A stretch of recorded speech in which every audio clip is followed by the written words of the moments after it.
Happy day, everyone.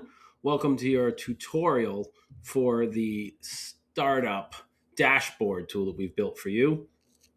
Like all good product prototypes, we built it in a no-code solution, Google Sheets. There are three core tabs that you're going to be using throughout the program. The first one here is where you're going to spend most of your time. And this is where we're helping give you a tool to make the key decisions to run your organization. All right. I have never met a startup that failed because the founders were lazy.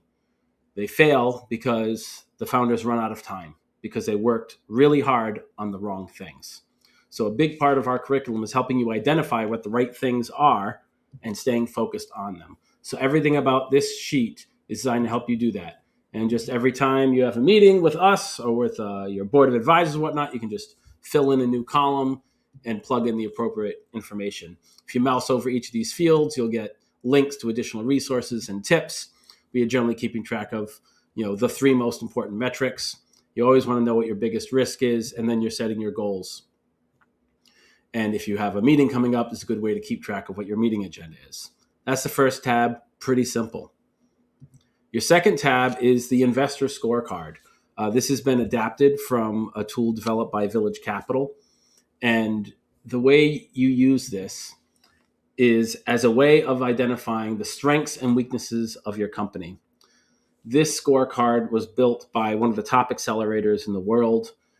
They're also a seed venture fund, and they've applied these tests to over 1,000 startups at this point.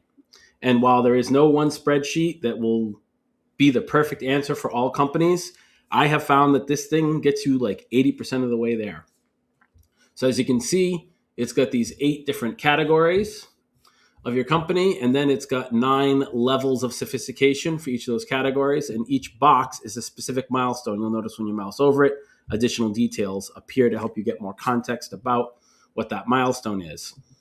And off to the right, so your job is to identify each of these, start at the bottom of each column and work your way up and ask yourself, would investors think this is true of me right now? Not do I think it's true. Do I have evidence that I think is convincing to investors? If so, then just put a letter. The first time you do it, use the letter A. And you'll notice that you put it in this little skinny column to the left, and you'll get some conditional formatting. And you'll see that this starts to fill up and it turns into a bar graph, right? And you work your way through all the columns. You'll notice where your strengths and weaknesses are. And up in the top here, it'll add all those boxes up and tell you what your overall level is. If you had all of the things down here in level 1 done, then you would have you'd be level 1 company. And if you scroll over to the right, this is really helpful. This lets you know what level of funders are appropriate given what level of sophistication your company is. So if your company has all the boxes from level 1 to level 4 and all the columns covered, then you're starting to be ready for angel investors. Not all angel investors, right? There's some VCs that might be interested in you. There's a lot of variation in the world, but this will give you the idea of what the main chunk of the distribution of each flavor of capital is going to work with you. If you find that you're more like a level 2 and you're thinking you're going to be able to raise $2 million of venture capital, you're almost certainly not going to be able to.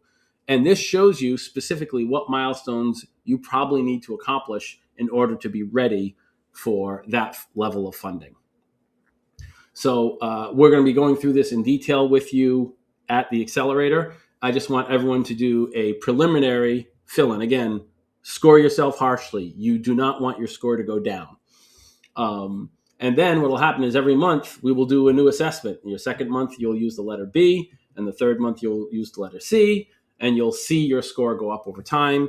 And there'll be this fun bar chart, grayscale growing up, and you'll be able to see the progress of your company over time.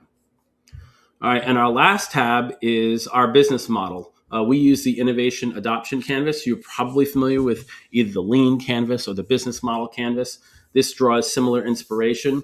But we found that the vast majority of entrepreneurs have multiple key stakeholders, and using different colored sticky notes just doesn't cut it for helping keep track of everything. So what we have here is a canvas that's set up in a fashion very similar to how you would do a pitch, where you identify who the 2 to 3 key stakeholders for your company are, who's going to pay for it, who's going to help you distribute it, and who the end user is.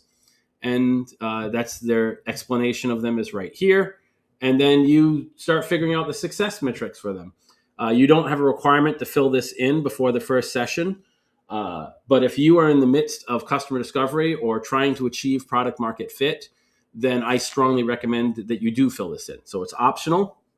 And if you're getting ready to pitch, then I will absolutely, if you're getting ready to pitch from investors, I'll absolutely have you fill this in beforehand, because it helps you and me get the information in a pattern that investors are used to seeing. And so each column is dedicated to that particular stakeholder. You work your way through what's their pain and what causes it, and what's your solution and all that good stuff. And then down here, this section you can fill in later. I would definitely say that if you're going to focus on something, just this top section, the innovation section, is where to start. But when you're getting ready to launch, you want to start thinking about this second section, adoption, which lays out the 3 phases of product adoption, right? From when it's a pilot with just those super early, the crazy users, right?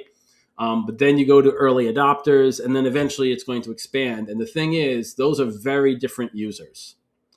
And you need to do different things to attract them.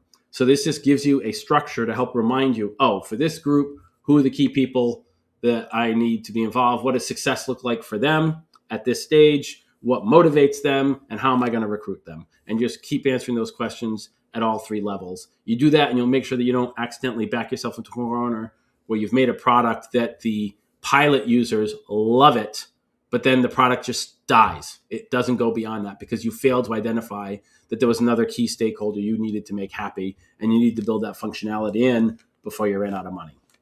So that's what this business model tab is for. If you have any questions, feel free to give us a shout, and looking forward to seeing you soon.